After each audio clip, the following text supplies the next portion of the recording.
চলতি বছরে এইচএসসি ও সমমান পরীক্ষা আগামী ৭ জুন থেকে শুরু হতে পারে। শিক্ষা বোর্ডগুলোর সমন্বয় সংস্থা আন্তঃশিক্ষা বোর্ড সমন্বয় কমিটি প্রাথমিকভাবে এই তারিখ নির্ধারণ করেছে।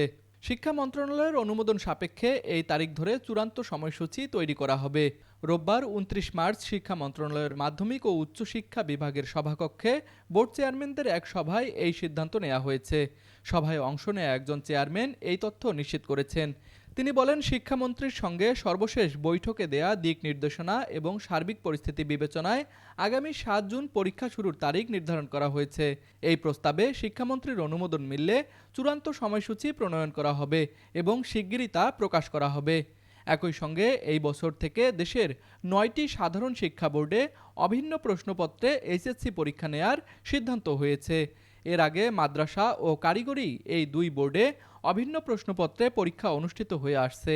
ফলে এবার ১১টি বোর্ডেই অভিন্ন প্রশ্নপত্রে পরীক্ষা গ্রহণের সিদ্ধান্ত চূড়ান্ত করা হয়েছে বলেও জানান সংশ্লিষ্ট বোর্ডের চেয়ারম্যানরা। Desk report, RCTV.